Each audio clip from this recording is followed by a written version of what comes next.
വിഴിഞ്ഞം ഓഹരി കൈമാറ്റത്തിൽ മുഖ്യമന്ത്രി വി.ഡി. സതീശനെ വെട്ടിലാക്കി UDF convener Adoor Prakash MP.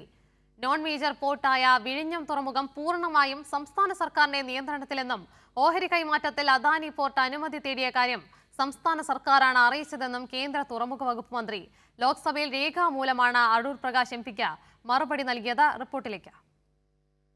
ത്തിന്റെ ഓഹരി കൈമാറ്റത്തിൽ മുഖ്യമന്ത്രിയുടെ പല വാദങ്ങളും തള്ളിക്കളയുന്നതാണ് കേന്ദ്ര തുറമുഖ വകുപ്പ് മന്ത്രി ലോക്സഭയിൽ യു.ഡി.എഫ് കൺവീനർ കൂടിയായ അടൂർ പ്രകാശ് എം.പിക്ക് രേഖാമൂലം നൽകിയ മറുപടി പ്രകാരം വിഴിഞ്ഞം തുറമുഖം നോൺ മേജർ പോർട്ട് ആയതിനാൽ ഭരണപരമായ എല്ലാ നിയന്ത്രണവും സംസ്ഥാന സർക്കാരിനെന്ന് വ്യക്തമാക്കുന്നു.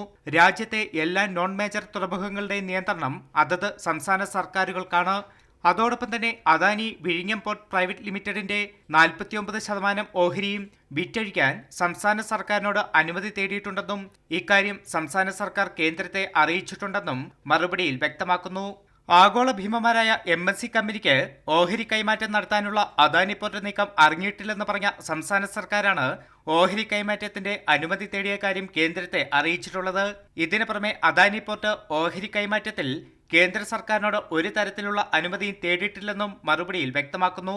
PM ശ്രീ വിഷയത്തിൽ രാജ്യസഭ എംപിമാരായ JB മേത്തറും അബ്ദുൾ വഹാബും ചോദ്യങ്ങൾ ചോദിച്ച മുഖ്യമന്ത്രിയെ വെട്ടിലാക്കിയതിന് പിന്നാലെയാണ് UDF കൺവീനറും ലോക്സഭയിൽ ചോദ്യം ചോദിച്ചത്. കൈരളി ന്യൂസ്, ദില്ലി.